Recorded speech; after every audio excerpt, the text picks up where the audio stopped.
What's going on, friends? If you're looking at buying a distribution company like FedEx routes or bread routes, and you're trying to figure out which territory is the best territory to buy a route in, this video is going to help you out a bunch because I'm going to go through all 13 key attributes I use when evaluating territory. And when you have all 13 of these key attributes laid out in a systematic way, it will allow you to much more quickly and easily evaluate multiple deals.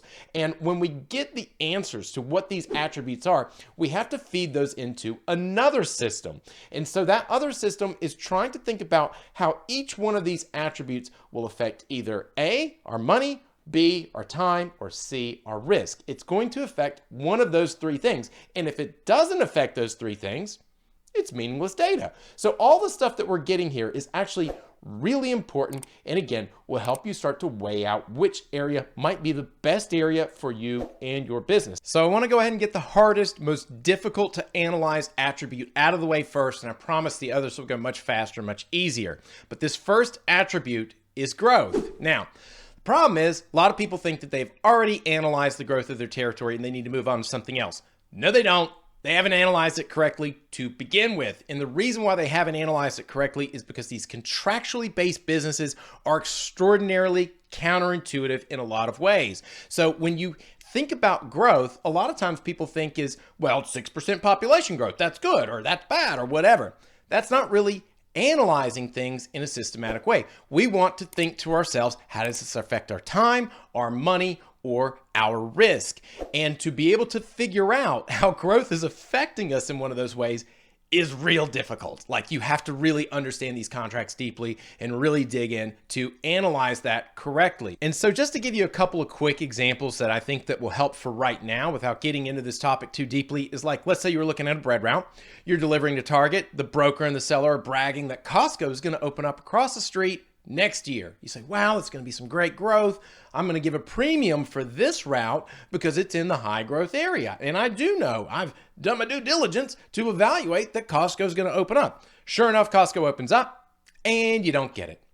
Why is that happening? Certain routes do participate in that growth and certain routes do not participate. So being able to assess that, again, takes some time. Looking at a FedEx route, let's say the broker is bragging that 50,000 people are going to move in. There's 10 new apartment complexes that are going to break ground. People evaluate the business by making sure that there are those apartment complexes breaking ground. Sure enough, they are. Everybody moves in. And then for that FedEx contractor, his net income goes down. It doesn't go up, it goes down. And so in the back of your mind, when you hear these sellers that are bragging about all this growth that's going to happen, oh, in 6 months it's going to look like, oh, in a year it's going to be so good, you're probably already thinking, why not just hang on for another 6 months and sell when you have that growth? Wouldn't that be much, much better? They say, oh, I'm just burned out. It's time to move on. The reality is, I'm pulling back the curtain for you to where you can see that this is the sort of shit that goes on behind the scenes. And the reason why growth is not always a good thing. And so being able to assess how that growth is going to affect us in terms of our time, our risk, our net income, all of these sorts of things are difficult to assess, but I at least want you to see that there's stuff going on behind the curtain that people don't want you to know about. So that's the first one. So the second attribute that I like to look at is production levels of a route. Now, most of the time, high production is correlated with an urban environment and low production with a rural environment. Now, a lot of times people think high production equals high net income. Doesn't work like that. We don't have time to talk about that on why that is. But the point is what it does affect affects our ease of management, our time.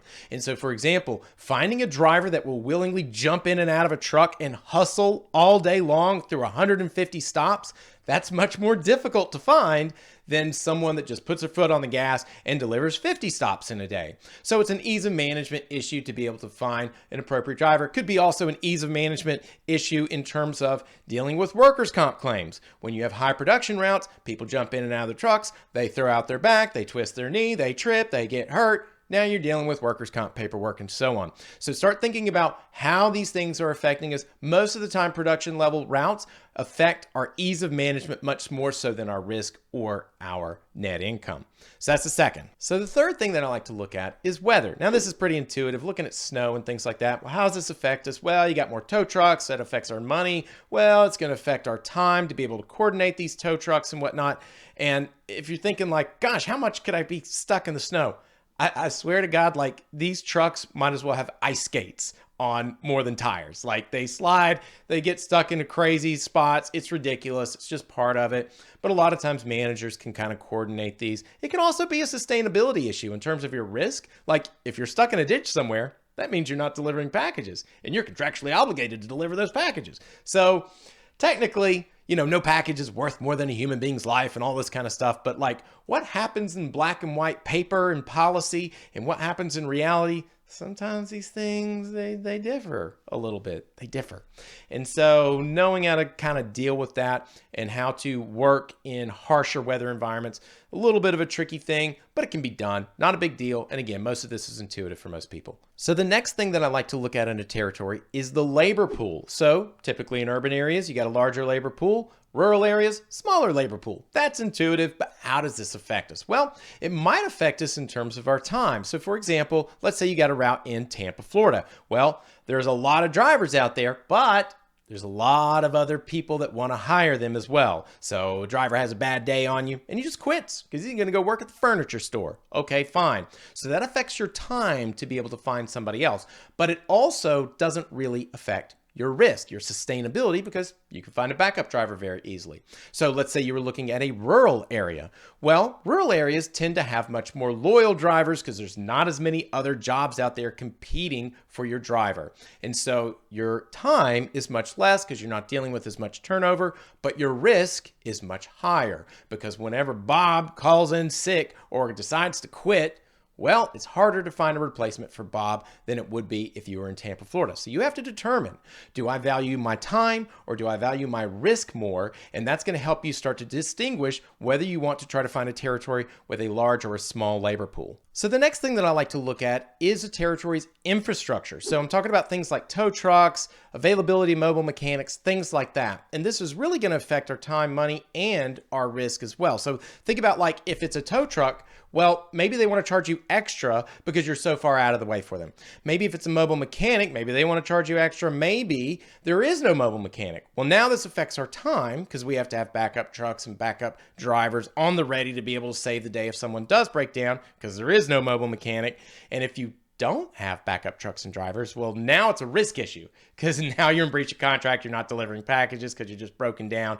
Like nobody wants to hear a sob story like, well, I just broke down. I can't get anything delivered. That doesn't work. So the point is that you need to think about this in each area. Now, a lot of times people want to think that rural and urban areas is the way to analyze this. And oftentimes that does work. In a rural area, it's going to be a little bit harder in general, but sometimes in an urban area, like you will have situations where let's say there's 2 mobile mechanics in a tow truck, but the tow truck company is like always booked out. It's going to take 6 hours for them to come get you, or the mobile mechanic can't get to you until tomorrow or whatever. Like these things don't necessarily help you. So you have to really dig into each unique territory. The next thing that I like to analyze is the local laws of a territory. Now, this is going to be obviously unique to each area, but I'm going to give you a couple of quick examples and we'll move on. Like in California wants to get rid of all the older trucks that are on the road. That's going to affect your time.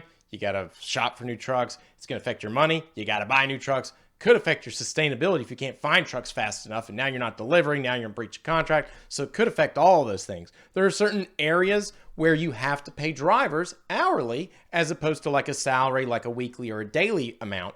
And if you pay these guys hourly and they're completely unsupervised, and the longer that they're on that road, the more they get paid, they're going to be watching movies in the middle of the day. They're going to be goofing off on their phone. You got other sorts of problems that are going to pop up. So the point is, start to explore, especially if you're in a highly litigious area like California or whatever, that if any of those local laws are going to be affecting you. The next thing that I like to analyze in a territory is the traffic. Now, this is intuitive for most people, but let me give you a quick true story, and I think this is going to illuminate things for you even better. So several years ago, guy calls me up. He says, Tony, I need to sell my line haul routes. I'm done with them. I say, okay, well, what are you going to do? What kind of business are you going to buy?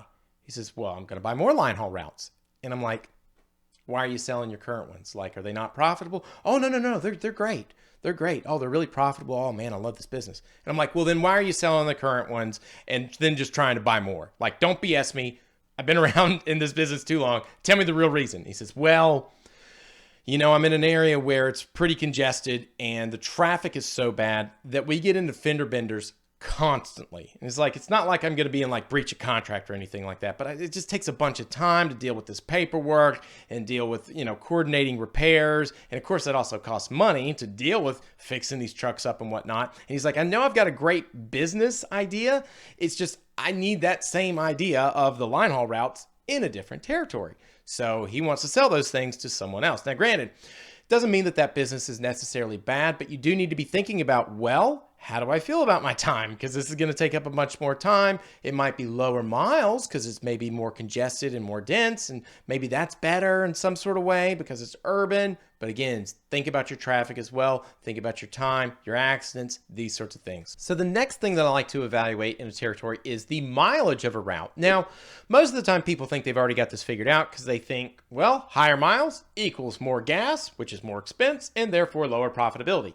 Doesn't work like that. FedEx and bread routes pay differently for different mileage routes anyway. Secondly, if you're looking at a FedEx route, they pay differently depending upon the gas prices. So if gas prices go up, you get paid more. Gas prices go down, you get paid less, which is why it's ridiculous whenever people say, well, gas prices are up, and that means all the FedEx contractors are going bankrupt because gas is high. Like, that's a little bit true, but most of the time it's nonsense. It's nonsense.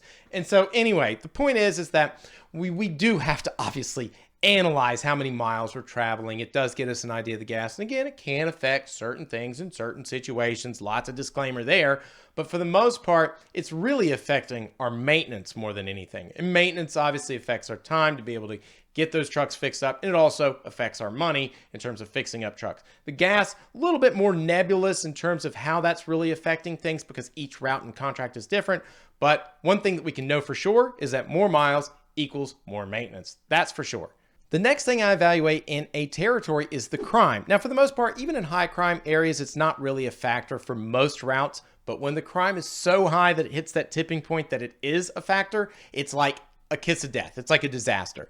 And so in all the other attributes that I've been listing out, they all have pros or cons. Oh, my time versus my money. You can solve the problems. With crime, you can't quite do any of that stuff.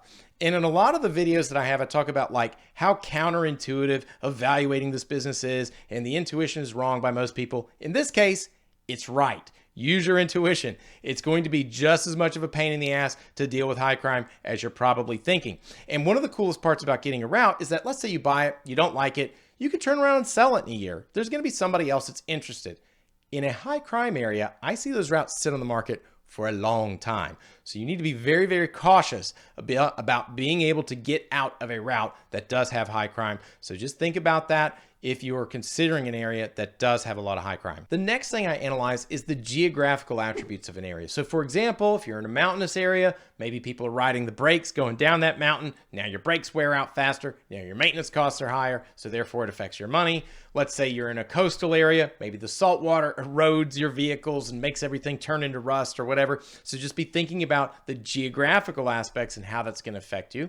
The next thing is the parking. Like for example, in certain highly urban areas like New York City, I knew some FedEx contractors years ago that were paying a lot of money in terms of monthly parking expenses, just in terms of parking tickets, much less actually legally parking somewhere. So there's lots of little things like that to be considering with your parking. The next thing I analyze is tolls. This is pretty much only going to affect your net income because, hey, you're going to spend a little bit of money on the tolls. That's intuitive. And the next thing I look at is cell phone reception. If you don't have any good cell phone reception, you open up all sorts of cans of worms. If someone breaks down, they can't reach you. They're doing a 3-mile hike to get to cell phone reception.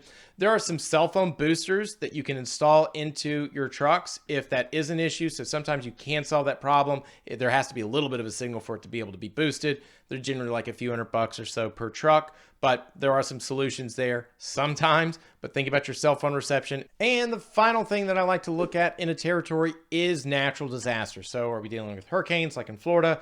fires in California or earthquakes? Are we dealing with blizzards in Maine? Those sorts of things that might affect us in a variety of different ways. So hopefully this gives you a much better idea of all the different ways to evaluate a territory properly and deeply and systematically. And so as you go through and evaluate the territory and work with the seller to get the answers, make sure to also check out this video here where I talk about some of the things that can happen whenever sellers are actually honest with us, but it can actually be vastly misleading. So definitely check out that video, like, subscribe, and we'll talk to you soon. Bye-bye.